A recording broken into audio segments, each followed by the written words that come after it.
Hello student, last video में हमने discuss किया था liquidity ratio and it's type, जिसके अंदर हमने डिस्कस क्या था current ratio and quick ratio. आज की इस वीडियो में हम डिस्कस करेंगे सोल्वेंसी रेशियो। सोल्वेंसी रेशियो बेटा क्या होता है? Solvency ratio is that ratio which is find out the firm ability to meet its long term liabilities, की फर्म कितनी एबल है अपनी लॉन्ग टर्म लाइबिलिटीज को पे करने में।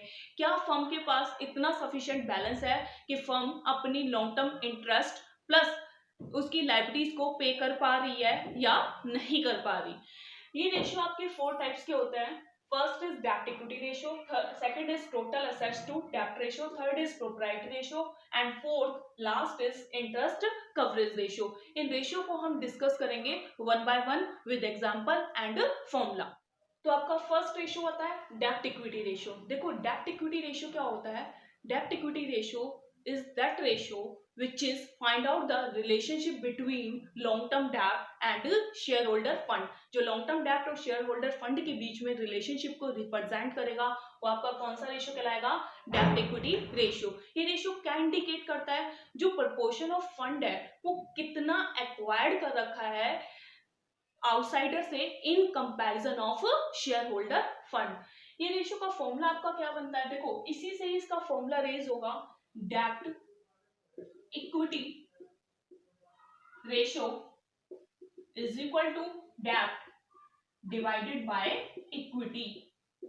देखो इसी से फॉर्मूला रेज हो गया। फर्स्टली डेब्ट आ रहा है, डेब्ट किससे डिवाइड कर दोगे? इक्विटी से। तो आपका कौन सा रेशियो निकल कर आ जाएगा? डेब्ट इक्विटी रेशियो। या इसको आप कैसे लिख सकते हो? डेब्ट को आप लिख सकते हो लॉन्ग टर्म डेब्ट डिवाइडेड बाय इक्विटी को आप लिख सकते हो शेयर होल्डर्स फंड।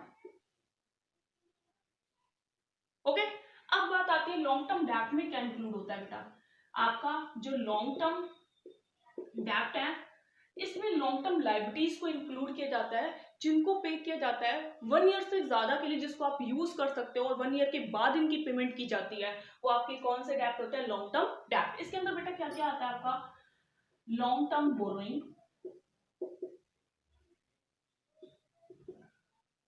प्लस आपका बैंक लोन प्लस इसके अंदर आता है आपके डिवेंचर प्लस इसके अंदर आता है आपका लॉन्ग टर्म प्रोविजन एल्स। ये आपका अमाउंट, ये सारी वैल्यू आपकी इंक्लूड होती है किसके अंदर? लॉन्ग टर्म डेब्ट्स के अंदर। अब बात आती है share holder fund. Share holders fund, share holder fund में बेटा क्या क्या इंक्लूड होता है? शेयर होल्डर फंड में आपके जाते हैं share capital and reserve and surplus. इसके अंदर जाते हैं आपके शेयर कैपिटल प्लस आपका जाता है इसके अंदर रिजर्व एंड सरप्लस। अब बात आती है शेयर कैपिटल में। शेयर कैपिटल में क्या इंक्लूड होता है आपका? शेयर कैपिटल में आते हैं आपके इक्विटी शेयर एंड आपका आता है preference share capital. Reserve and surplus में क्या क्या आता है? इंक्लूड होता है आपका, इसके अंदर इंक्लूड होता है आपका general reserve, profit and loss का क्रेडिट बैलेंस। डेबिट नहीं, कौन सा बैलेंस? Credit balance. नेक्स्ट इसके अंदर आता है आपका रिजर्व एंड सरप्लस के अंदर क्या क्या चला गया आपका? General reserve. नेक्स्ट आपका क्या इंक्लूड हो गया इसके अंदर? प्रॉफिट एंड लॉस का क्रेडिट बैलेंस। नेक्स्ट इसके अंदर इंक्लूड होता है आपका सिक्योरिटी प्रीमियम। ये अमाउंट किसके, ये सारे आइटम किसके अंदर जाते हैं? आपके रिजर्व एंड सरप्लस के अंदर। ठीक है, एक और मेथड है आपका कैलकुलेट करने का, शेयर होल्डर फंड। देखो नेक्स्ट मेथड कौन सा है शेयर होल्डर फंड को कैलकुलेट करने का?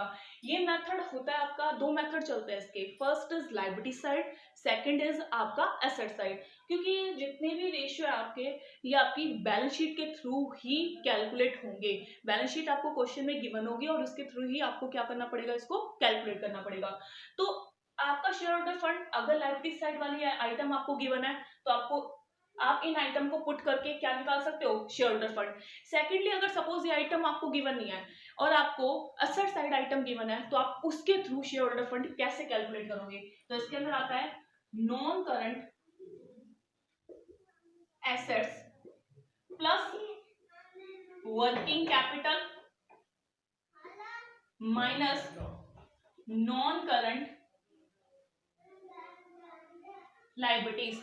ये आपका दूसरा मेथड है किसको कैलकुलेट करने का, शेयर होल्डर फंड को कैलकुलेट करने का। जब आप नॉन करंट असेट्स में प्लस कर दोगे वर्किंग कैपिटल, माइनस कर दोगे नॉन करंट लायबिलिटीज, तो आपके पास क्या आ जाएगा, शेयर होल्डर फंड।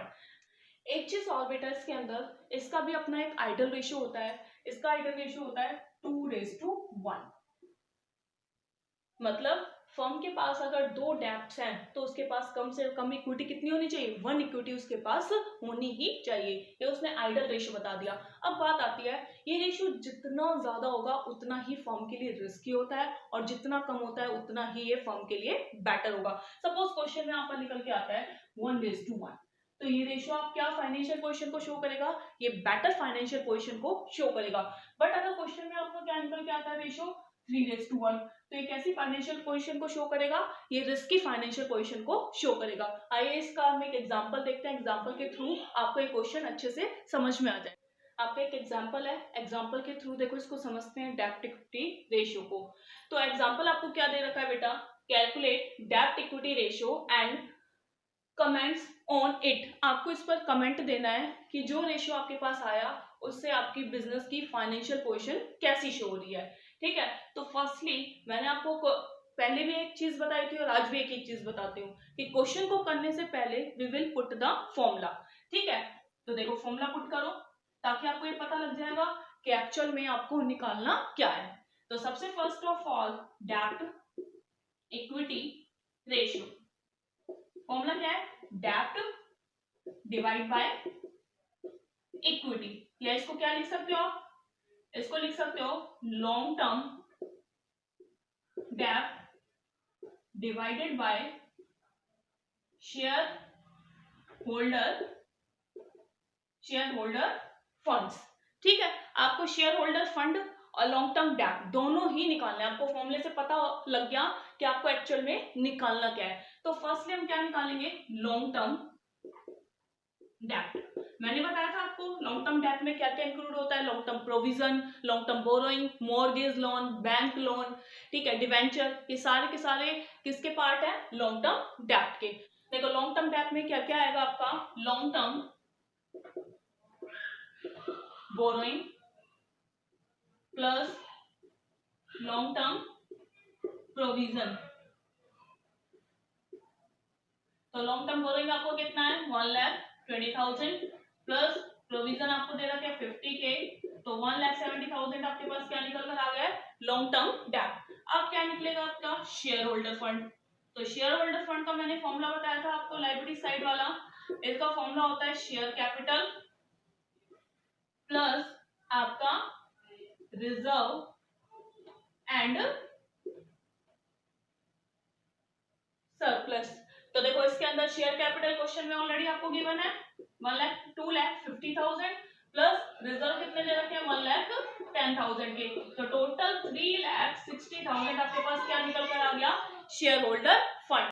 ये तो फॉर्मूला था आपका लायबिलिटी साइड वाला। अब असेट साइड वाला फॉर्मूला देखो कैसे कैलकुलेट करोगे, non current assets plus working capital plus आपका माइनस हो जाएगा इसमें नॉन करंट लायबिलिटीज। ठीक है, तो आप देखो नॉन करंट असेट्स आपको ऑलरेडी गिवन है 3,80,000 प्लस वर्किंग कैपिटल कैसे निकालोगे, जब करंट असेट्स में से करंट लायबिलिटीज माइनस कर दोगे तो क्या निकल जाएगा आपके पास, working capital. Current assets question में कितनी दे रखी है आपको, 2,20,000, इसमें से माइनस कर दो 70,000 रुपीज की आपको क्या दे रखी है, करंट लायबिलिटीज। नेक्स्ट है non current liabilities. Non current liabilities कौन सी, ये दोनों आपकी क्या है, नॉन करंट लायबिलिटीज है।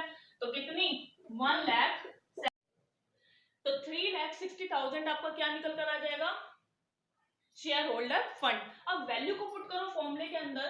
देखो क्या था आपका डिवेंचर, मतलब आपके लॉन्ग टर्म डेब्ट 1,70,000 के। नेक्स्ट है 3,60,000 के आपकी क्या है, शेयर होल्डर फंड। तो अब इसको कैलकुलेट कर दोगे तो 2.47:1 आपका क्या निकल कर आ जाएगा, डेब्ट इक्विटी रेशियो। ठीक है, ये इस पर कमेंट क्या दोगे, मैंने बताया था इसका आइडियल रेशियो 2:1 होता है, ये कम है तो ये बेटर फाइनेंशियल पोजीशन को शो कर रहा है किसकी, कंपनी की। आज के लिए बेटा इतना ही काफी है। नेक्स्ट इसके बचे हुए रेशियो हम डिस्कस करेंगे नेक्स्ट वीडियो में। Thank you.